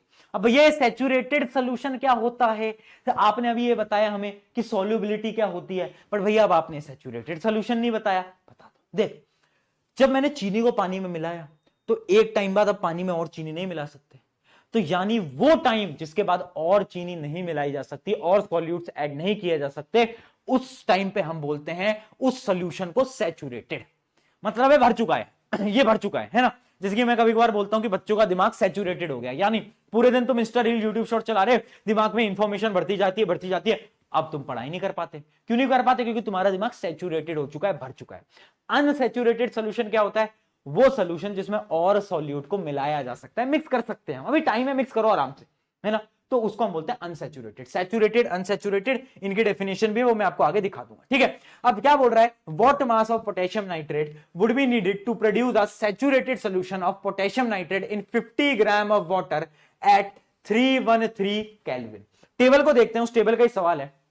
पोटेशियम नाइट्रेट को देखो, पोटेशियम नाइट्रेट को देखो और देखो 313 केल्विन जो कि यहां पर है, ये है 313 केल्विन। इस पे पोटेशियम नाइट्रेट की सॉल्युबिलिटी कितनी है, 62 ग्राम्स, 62 ग्राम्स। यानी सॉल्युबिलिटी क्या होती है, सॉल्युबिलिटी की डेफिनेशन याद कर, एक बार सॉल्युबिलिटी की डेफिनेशन याद कर। अभी समझाता हूं मैं क्या बता रहा हूं, सॉल्युबिलिटी की डेफिनेशन याद कर फटाफट से। कहां गई, एक बहुत इंपॉर्टेंट कॉन्सेप्ट बता रहा हूं। सॉल्युबिलिटी की डेफिनेशन थी maximum amount of solute that can dissolve in 100 gram of water. यानी उस टेम्परेचर पे 62 gram of solute can be dissolved in 100 gram of water. 100 ग्राम में 62 ग्राम पोटेशियम नाइट्रेट डिसॉल्व हो सकते हैं। वो टेबल हमें ये बता रही है, ठीक है, कि 100 ग्राम पानी में 62 ग्राम्स अपने ये डिसॉल्व हो सकते हैं, ठीक है। हमें ये टेबल क्या बता रही है, हमें ये टेबल ये बता रही है। आगे समझ में 62। अब सवाल ये पूछ रहा है कि अगर पानी सिर्फ 50 ग्राम है, तो कितना पोटेशियम नाइट्रेट मिलाएं। पानी अगर 50 ग्राम है तो भैया, अरे मैं बता देता हूं, अगर पानी सिर्फ 50 ग्राम है तो ऑब्वियस सी बात है, कुछ मत करो, अगर ये 100 ग्राम में 62 है तो 50 ग्राम में कितना होगा?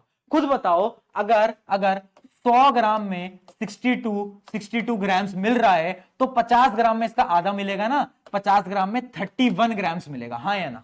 हाँ या ना? बोलो हाँ या ना? आ गया समझ में? आ गया समझ में? तो यही था क्वेश्चन, यही था क्वेश्चन कि 50 ग्राम पानी में कितना हम पोटेशियम नाइट्रेट को मिला पाएंगे इस टेम्परेचर के ऊपर। तो बस इसका आधा करना था, जो कि था 31। तो सॉल्युबिलिटी का मतलब समझाने के लिए क्वेश्चन में आपके लिए लेकर आया था, सॉल्युबिलिटी की डेफिनेशन समझाने के लिए मतलब लेकर आया था, और सैचुरेटेड और अनसैचुरेटेड की डेफिनेशन समझाने के लिए मैं लेकर आया था। चलो अब एक बार सैचुरेटेड अनसैचुरेटेड की डेफिनेशन पढ़ लो। मैं 1 मिनट पानी पी लूं बस। देखो सैचुरेटेड सोल्यूशन क्या है? सैचुरेटेड सोल्यूशन वो है जिसके अंदर कोई भी एडिशनल सॉल्यूट नहीं मिला सकते ना भैया ना, और सॉल्यूट नहीं मिलाएंगे अपन, वो वाला अब नहीं हो सकता। अनसैचुरेटेड जिसके अंदर हम और सॉल्यूट मिला सकते हैं। चलिए बेटा और आगे बढ़ते हैं, और अब आता है एक बहुत इंपॉर्टेंट टॉपिक जो कि है कोलाइडल सॉल्यूशन। सॉल्यूशन हमारा डन हो गया। सॉल्यूशन में हमने देखा कि एक होता है सॉल्यूट, एक होता है सॉल्वेंट, है ना। अब हम बात कर रहे हैं कोलाइडल सॉल्यूशन की। बड़ा जरूरी आ गया है, थोड़ा सा फोकस में आ जा बेटा तू। अब ये बहुत इंपॉर्टेंट टॉपिक है। देखो कोलाइडल सॉल्यूशन क्या होता है? ये एक टाइप का हेट्रोजीनस मिक्सचर है। क्या होता है, जैसे कि मैं अगर दूध को मिलाऊंगा पानी में तो ना उसके छोटे छोटे पार्टिकल्स आ जाते हैं, तो वो जो सोल्यूशन मिलता है ना उसको हम बोलते हैं क्या? उसको हम बोलते हैं क्या? Colloidal solution. मतलब इसके पार्टिकल थोड़े बड़े होते हैं, थोड़े बड़े होते हैं और इवनली डिस्ट्रीब्यूटेड नहीं होते। अच्छा याद करो, सॉल्यूशन में हमारे 2 पार्ट्स थे, एक थे सॉल्यूट भैया, एक थे सॉल्वेंट भैया। यहां पर नाम बदल गए, काम वही, नाम बदल गए। जैसे राम श्याम, श्याम राम, नाम बदल गए। कैसे नाम बदले? यहां पर नाम बदल गए डिस्पर्स्ड फेस और डिस्पर्स्ड मीडियम। मीडियम से तुम्हें समझ आ रहा होगा, डिस्पर्स्ड मीडियम होता है, अगर मैं पुरानी भाषा में बोलूं तो ये है सॉल्वेंट, और भैया ये है मेरा प्यारा नन्ना दुलारा सॉल्यूट। यानी डिस्पर्स्ड मीडियम वो है जिसके अंदर डिस्पर्स्ड फेस आएगा और मिल जाएगा, यानी ये है सॉल्यूट, ये है सॉल्वेंट। तो याद रखेंगे कि क्या, कि कोलाइडल सॉल्यूशन के 2 पार्ट्स, क्या? डिस्पर्स्ड फेस जो कि एक प्रकार का सॉल्यूट है, और डिस्पर्स्ड मीडियम जो कि एक प्रकार का सॉल्वेंट है। क्लियर है? क्लियर है? आ गया यहां तक? ये चीज एकदम क्लियर है ना, कि कौन सॉल्यूट कौन सॉल्वेंट। चलिए अब एक टेबल है, और इस टेबल पे सवाल एक आता ही आता है, और आप ये मान के चलो ये टेबल तुम्हें याद करनी पड़ेगी, क्योंकि, और ये याद कैसे होगी? जब तुम बार बार पढ़ोगे। आसानी से याद नहीं होगी बेटा, लंबी टेबल है, पर याद करनी पड़ेगी यार। है उतनी मेहनत, तुम उनके नंबर याद कर लिए तो ये भी कर लो यार। आ जाओ देखो अब हम देखते हैं इस टेबल के अंदर क्या है। हमें डिस्पर्स्ड फेस दिया गया है और डिस्पर्स्ड मीडियम दिया गया है। डिस्पर्स्ड फेस क्या होता था बेटा? सॉल्यूट। तो ये है हमारे सॉल्यूट और ये है हमारे सॉल्वेंट। तो देखना बेटा, अब देखो, अगर मैं सॉल्वेंट की जगह पर गैस को लूं, मैं क्या कर रहा हूं? सॉल्वेंट की जगह पर क्या ले रहा हूं? गैस को ले रहा हूं, और गैस के अंदर क्या मिला रहा हूं? लिक्विड मिला रहा हूं। गैस ली, बहुत सारी गैस, उसके अंदर मैंने थोड़ा पानी मिला दिया, तो क्या बन जाता है? एग्जाम्पल क्या है इसका? बादल। बादल क्या है? बहुत सारी गैस, थोड़ा पानी। तो इसका सबसे बड़ा एग्जांपल क्या है? Fog, cloud. और ये जो टाइप का मिक्सचर है, इसका एक नाम है, इसका नाम है एरोसोल। एरोसोल, एरो मतलब एयर के अंदर जो सोल्यूशन बन जाए, एरोसोल, ऐसे याद कर सकते हो, एयर का सोल्यूशन। ठीक है, अगला देखते हैं। अब सॉल्यूट है मेरा सॉलिड, और गैस है मेरा सॉल्वेंट। अब मैं गैस को लूंगा, बहुत सारी गैस, और उसके अंदर थोड़े सॉलिड पार्टिकल डाल दूंगा। इसका क्या एग्जांपल है? जो धुआं आती है ना, स्मोक जो आती है, फैक्ट्री से धुआं आती है, वो गैस के अंदर क्या होता है? उसके अंदर बहुत छोटे छोटे पार्टिकल्स होते हैं, कार्बन वगैरह के। तो वो क्या है? वो इसका एग्जांपल है। तो इसका भी नाम होता तो एरोसोल ही है, बट इसका एग्जांपल है स्मोक, ऑटोमोबाइल एग्जॉस्ट वगैरह वगैरह। एग्जांपल भी याद रखने हैं, और क्या, ये नाम भी याद रखने हैं। क्यों? सवाल पता है कैसा आता है? सवाल आएगा, अगर हम एक कोलाइडल सोल्यूशन बनाएं जिसमें कि हम एक सॉलिड को किसमें डालें? Solid as a dispersed phase, और हमारा डिस्पर्स्ड मीडियम एक गैस ले लें, तो वो क्या बनाएगा? और एक एग्जांपल दो, डायरेक्टली आएगा। या फिर क्वेश्चन घूम के भी आएगा, आपको बोल देंगे क्लाउड, बताओ कि क्लाउड जो है उसका डिस्पर्स्ड फेस क्या है और उसका डिस्पर्स्ड मीडियम क्या है। तो तुम्हें पता होना चाहिए क्लाउड क्या है। क्लाउड में गैस है बहुत सारी, और थोड़े लिक्विड ड्रॉपलेट्स हैं। तो यानी डिस्पर्स्ड फेस है लिक्विड, और डिस्पर्स्ड मीडियम है गैस। चलो नीचे चलते हैं। अब आ जाता है कि अब मैं लिक्विड ले रहा हूं, सॉल्वेंट, बहुत सारे लिक्विड के अंदर थोड़ी सी गैस मिला रहा हूं। एग्जांपल याद करो, अगर मैं बहुत सारी लिक्विड लूं और थोड़ी सी गैस मिलाऊं, आपके पापा वो शेविंग क्रीम लगाते होंगे, तो वो जो शेविंग क्रीम होती है ना, वो ऐसी होती है, लिक्विड के अंदर बहुत सारी गैस होती है जो हमारी शेविंग क्रीम का काम करती है। ठीक है, इसको हम बोलते हैं फोम। क्या बोलते हैं बेटा? फोम। अब देखो, अगर मैं लिक्विड के अंदर लिक्विड मिलाऊं, दूध के अंदर पानी मिलाऊं, है ना, तो क्या बनेगा? तो बनता है हमारा क्या, तब बनता है हमारा, याद रखना, इमल्शन। क्या बोलते हैं इसको, इमल्शन। मिल्क इन वाटर, कोई भी एग्जांपल ले सकते हो, नाम क्या है, इमल्शन। आगे बढ़ते हैं बेटा फटाफट से।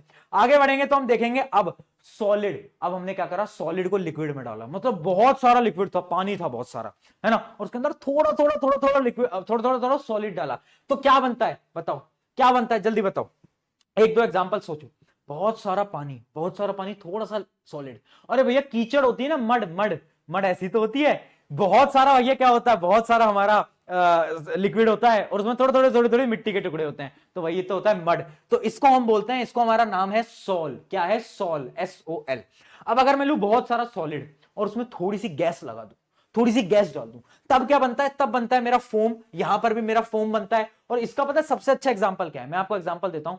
वो आपने देखा है स्पॉन्ज, स्पॉन्ज देखा है, यहां पर एक स्पॉन्ज अगर हो तो मैं आपको दिखाऊं भी, आई होप नहीं यहां पर है नहीं, वरना मैं आपको भी दिखाता कि स्पॉन्ज क्या होता है। कि जो मतलब आप उसको दबाते हो स्पॉन्ज को, है ना, तो होता सॉलिड है, बट उसके अंदर थोड़ी थोड़ी गैस होती है उनके पोर्स के अंदर, है ना।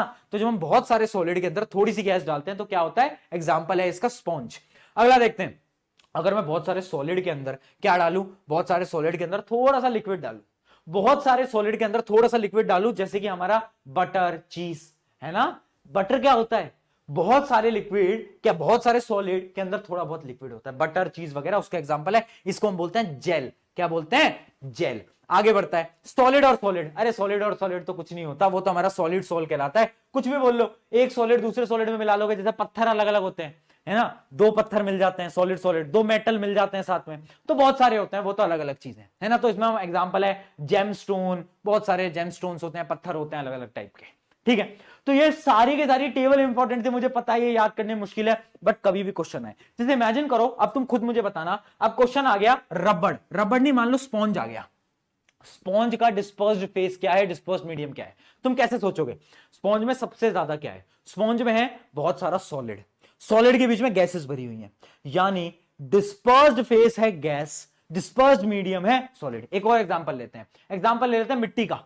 अब आगे मड, मड कीचड़, कीचड़ में तुम देखोगे कि यार कीचड़ में लिक्विड है बहुत सारा और छोटे छोटे छोटे छोटे सॉलिड है, यानी डिस्पर्स्ड मीडियम है लिक्विड और डिस्पर्स्ड फेस है सॉलिड।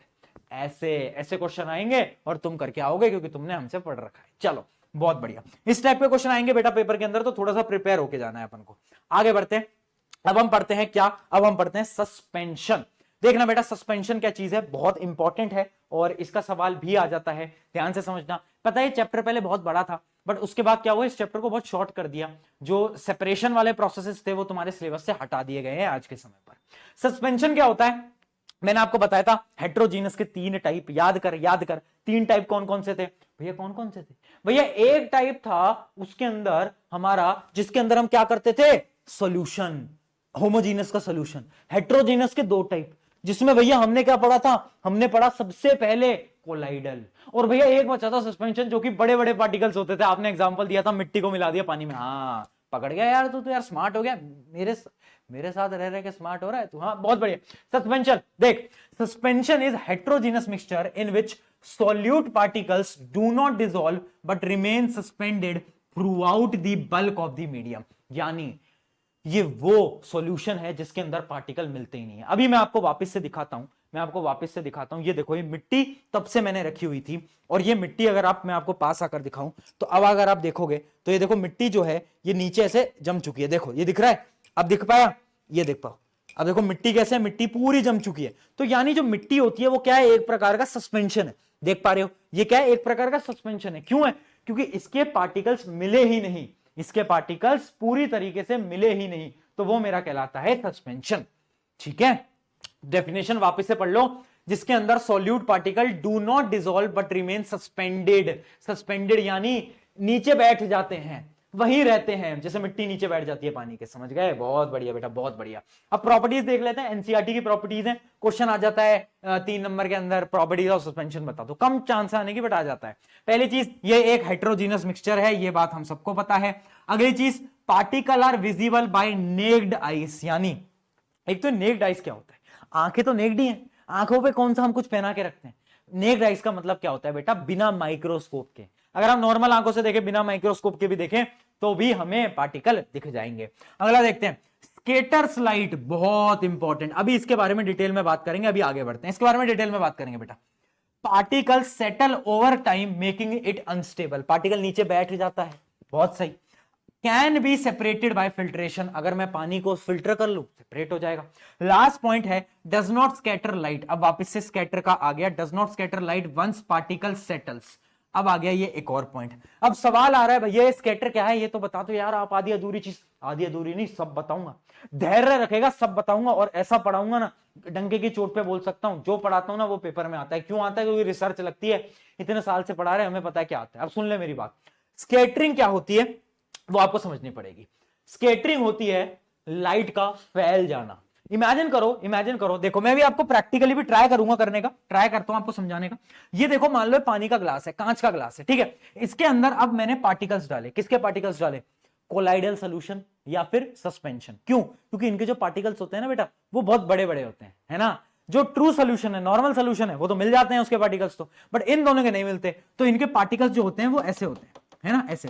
अब मान लो एक लाइट आई, यहां से एक लाइट आई, अब लाइट आई, लाइट सीधी सीधी आ रही थी, अब उसको रास्ते में गुंडे मिल गए पार्टिकल, तो जब गुंडे मिलते हैं तो क्या होता है? मैं इधर चली, मैं उधर चली, है ना, लाइट इधर उधर भागती है, तो यानी लाइट क्या होगी? लाइट थोड़ी फैल जाएगी, लाइट ऐसे फैल जाती है, लाइट ऐसे फैल जाती है, लाइट ऐसे फैल जाती है, और लाइट फिर उसके बाद बाहर आ जाती है। तो यानी ये जो लाइट फैल रही है ना, इसको हम बोलते हैं स्कैटरिंग ऑफ लाइट। स्कैटरिंग क्या है? स्कैटरिंग ऑफ लाइट है बेसिकली लाइट का फैल जाना ड्यू टू पार्टिकल्स, क्योंकि लाइट आ रही थी, अब उसको पार्टिकल मिल गए यार, है ना। जब वो नॉर्मल सोल्यूशन से आ रही थी, मान लो चीनी वाला पानी है, तब कुछ नहीं हुआ लाइट को, तब लाइट हंसी खुशी आई, लाइट ने बोला अरे यार मजा आ गया जीवन में, कोई दिक्कत ही नहीं हुई, मैं तो आराम से आ गई। बट जैसे ही मिट्टी वाला पानी आया, लाइट को दिक्कत आ गई, लाइट को भैया दिक्कत आ गई, है ना, लाइट स्कैटर हो गई। लाइट क्या हो गई? स्कैटर हो गई। तो आई होप आपको स्कैटरिंग वाला प्रोसेस समझ में आ गया होगा कि स्कैटरिंग ऑफ लाइट होती क्या है। अब ये स्कैटरिंग का मैंने इसलिए बताया क्योंकि एक इफेक्ट होता है जो कि होता है टिंडल इफेक्ट, और बार बार पेपर के अंदर पूछा जाता है व्हाट इज टिंडल इफेक्ट। भैया टिंडल इफेक्ट क्या होता है? टिंडल इफेक्ट की डेफिनेशन पढ़ते हैं फिर आपको समझाऊंगा। The phenomena of scattering of beam of light by colloidal particles when passed, और पता है कोलाइडल के पास ऐड कर लो सस्पेंशन से भी होते हैं, है ना, जो सस्पेंशन पार्टिकल्स होते हैं ना आपके, जो सस्पेंशन वाला जो सॉल्यूशन है उससे भी होता है Tyndall effect. Phenomena of scattering of beam of light by colloidal particles or suspension when passed through colloidal solution is called Tyndall effect.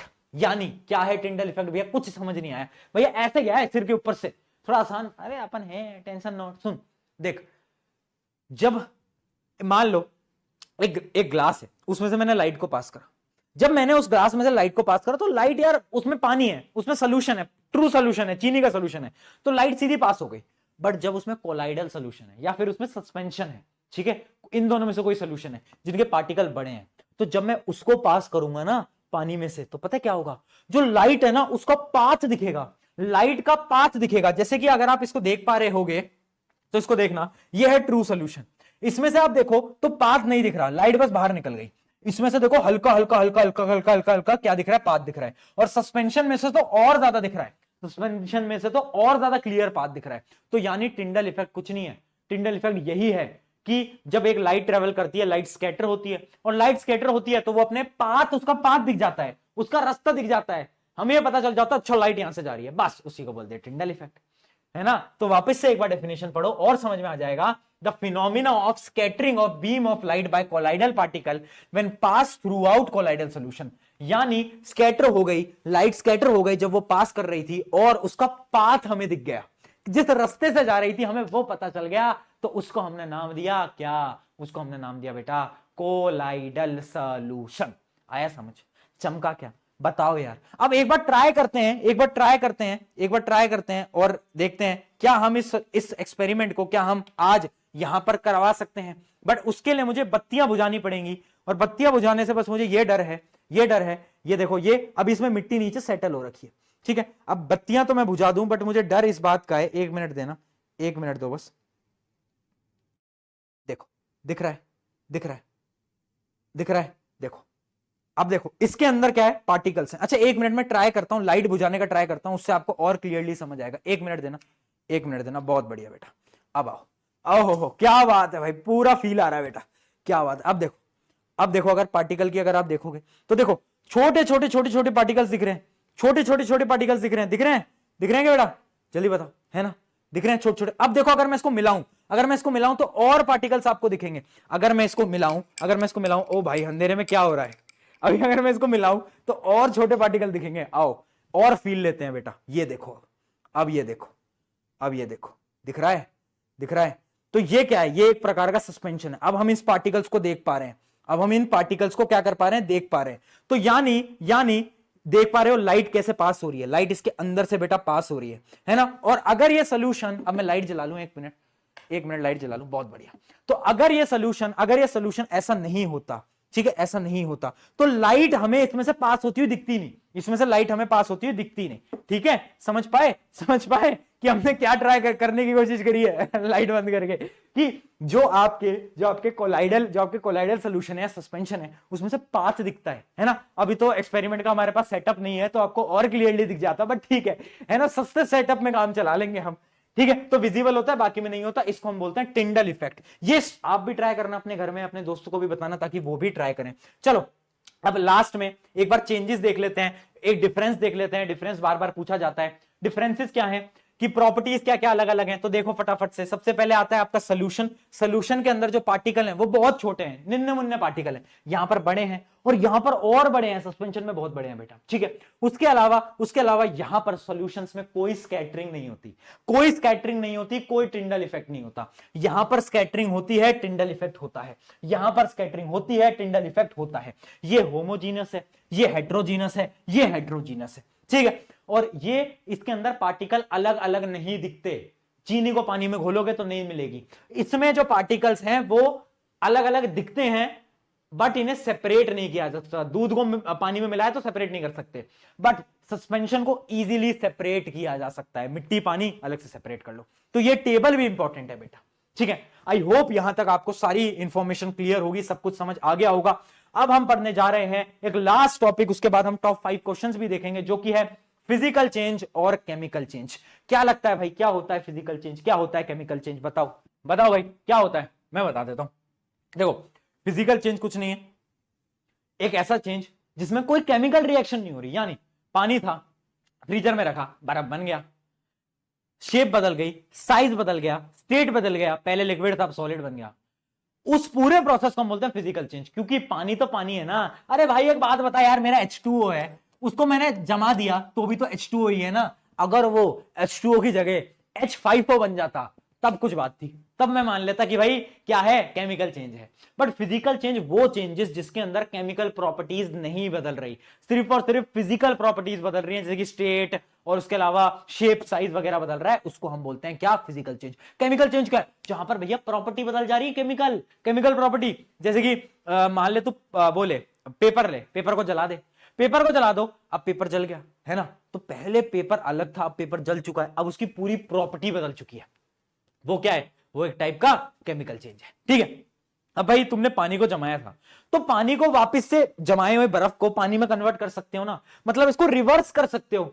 But तुमने पेपर को जलाया, तुमने जला दिया और उसके बाद अब वो राख में बदल चुका है, ऐश में बदल चुका है। अब क्या तुम उस ऐश से पेपर वापस बना सकते हो? नहीं बना सकते। तो यानी फिजिकल चेंजेस जो होते हैं वो रिवर्स किए जा सकते हैं। अक्षय कुमार वाला मीम था ना, ऐसे रिवर्स किया जा सकता है, जबकि केमिकल चेंज नहीं होता भाई। ये चेंज इसको नहीं कर सकते यार रिवर्स, क्या करें। तो ये बस कुछ डिफरेंसेस हैं, पढ़ लो एक बार। Changes that do not result in formation of new substance, कोई नया सब्सटेंस नहीं बनता, बट यहां पर बनता है, बिल्कुल बनता है। During physical change the substance involve do not alter their identity. पानी का जो नेचर था, पानी बर्फ बनने के बाद भी वही नेचर दिखाएगा, गैस बनने के बाद भी वही दिखाएगा। पानी पानी है, पानी दोगला नहीं है तुम्हारे दोस्त की तरह बेटा, पानी नहीं बदलता। बट तुम्हारे दोगले दोस्त है केमिकल चेंजेस की तरह, जो कि प्रॉपर्टीज अपनी बदल लेते हैं, प्रॉपर्टीज एकदम अलग कर लेते हैं। Physical changes can typically be reversed, ये रिवर्स की जा सकती है, रिवर्सिबल रिएक्शन है, ये नॉन रिवर्सिबल है, वापस नहीं होंगी, है ना। बोला जाता है ना सच्चा प्यार वापस नहीं होता, वो भी क्या है, एक प्रकार का नॉन रिवर्सिबल। अगला देखते हैं, changes in physical state, size, shape of the substance are example तो आपको पता ही है दोनों के, मैंने आपको दे दिए। ठीक है, एग्जांपल क्या है, मेल्टिंग ऑफ आइस, इसका बहुत बड़ा एग्जांपल है। उसके अलावा chopping of vegetable, boiling of water, इसमें क्या होता है, इसका एग्जांपल है बर्निंग ऑफ पेपर। रस्टिंग देखिए तुमने, रस्टिंग वो रस्ट लग जाती है, आयरन के ऊपर रस्ट लग जाता है, तो उसके बाद मतलब उसके ऊपर ऐसा ब्राउन कलर का आ जाता है। अच्छा मैं आपको दिखा भी देता हूँ, 1 मिनट देना, मैं आपको दिखा भी देता हूँ। आज सारी चीजों का फिजिकल इंतजाम रख रखा है मैंने तुम्हारे लिए। देखो ये देख पा रहे हो, अब डरना मत ये देख के, बट ठीक है। ये देख पा रहे हो उसके ऊपर रस्टिंग वस्टिंग लग गई है, ये ब्राउन कलर का देख रहे हो, देख पा रहे हो, देखो ये ब्राउन कलर का, अगर आपको दिख रहा हो तो, मुझे नहीं पता आपको दिख रहा है, हाँ, बट ये ब्राउन कलर जो है ये एक प्रकार की रस्टिंग है, ठीक है। तो रस्टिंग जो है वो क्या है, वो एक टाइप का केमिकल चेंज है, क्योंकि वो भी एक केमिकल प्रॉपर्टी होती है, ठीक है। तो केमिकल चेंज, फिजिकल चेंज, ये हमारा एकदम क्लियर हो गया। चलो फटाफट से अब कुछ क्वेश्चंस की तरफ बढ़ते हैं, ये चैप्टर आपका यहां पर समाप्त होता है। पहला सवाल, burning of candle is physical change और केमिकल चेंज, बहुत इंपॉर्टेंट सवाल। अगर मैं कैंडल को बर्न करूं, क्या लगता है, फिजिकल होगा केमिकल होगा, क्या लगता है आपको, क्या लगता है, मैं बताऊं। कैंडल जब बर्न होती है ना तो कंबशन होता है, तो वो तो केमिकल चेंज है, बट कैंडल का जब वैक्स पिघलता है ना, ऐसे कैंडल का वैक्स पिघलता है ना, मेल्टिंग होती है ना, मेल्टिंग, तो वो होता है आपका फिजिकल चेंज। और ये जो जल रहा है ये होता है आपका केमिकल चेंज। यानी जब जलती है कोई चीज तो ऑक्सीजन से रिएक्शन होती है, केमिकल चेंज। बट जो आपका जो वैक्स है वो पिघल रहा है, गर्म होकर वो पिघल रहा है, बट वो अपनी प्रॉपर्टी तो नहीं बदल रहा ना। वैक्स तो वैक्स ही है ना, मोमबत्ती पिघलने के बाद भी पिघल जाती है बट रहती तो मोमबत्ती है ना। तो यानी फिजिकल चेंज भी है, केमिकल चेंज भी है, ठीक है, याद रखना, ये बहुत अच्छा एग्जांपल है। चलो आगे बढ़ते हैं। अब मुझे आप बताओगे which of the following are chemical change. Growth of plant बढ़ रहा है तो इसके अंदर बहुत सारे चेंजेस होते हैं बेटा। जब एक प्लांट बढ़ता है ना तो क्या प्लांट बड़ा और क्या प्लांट वापस से छोटा हो सकता है, नहीं हो सकता। तो मतलब इरिवर्सिबल है, और जब भी इरिवर्सिबल हो तो याद रखना ये होगा अपना केमिकल चेंज। तो ऐसे ट्रिक बता रहा हूं कि जब भी ऐसे सवाल आए ना तो तुम वो देख लेना कौन सी चीज इरिवर्सिबल है, कौन सी चीज को वापस से कन्वर्ट किया जा सकता है, वो आपकी होगी क्या, वापस से जो कन्वर्ट की जा सकती है वो फिजिकल, जो नहीं की जा सकती वो केमिकल। चलो, रस्टिंग ऑफ आयरन बता ही दिया, chemical. Mixing of iron filling into sand, iron की नेल्स को अगर मैं मिट्टी में मिला दूं, ये कौन सा केमिकल चेंज है, ढूंढ लूंगा और निकाल लूंगा, तो ये तो अपना क्या है, फिजिकल चेंज। आगे देखते हैं, कुकिंग ऑफ फूड, खाना बन जाता है। मान लो तुम्हारी मम्मी ने बैंगन की सब्जी बना दी, क्या वापस से बैंगन आ जाएंगे, नहीं आएंगे ना। तो ये भी एक टाइप का क्या है, रिएक्शन हो जाती है, केमिकल चेंज ही माना जाता है। डाइजेशन ऑफ फूड, ये भी एक प्रकार का क्या है, केमिकल चेंज।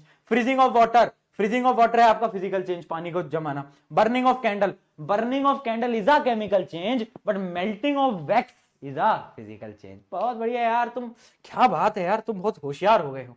चलो भाई टॉप 5 क्वेश्चन किए जाएं फटाफट से, बड़े इंटरेस्टिंग और बड़े धुआंधार क्वेश्चन है, जल्दी से इसको बताओ। पहला है हमारा, विच of the following will show Tyndall effect. Tyndall effect इनमें से कौन कौन दिखाएगा, जल्दी बता दो, कौन कौन दिखाएगा। सॉल्ट सोल्यूशन दिखाएगा, नहीं दिखाएगा, सॉल्ट सोल्यूशन तो ट्रू सोल्यूशन होता है, नहीं। मिल्क दिखाएगा, हाँ कोलाइडल, बहुत बढ़िया बेटा।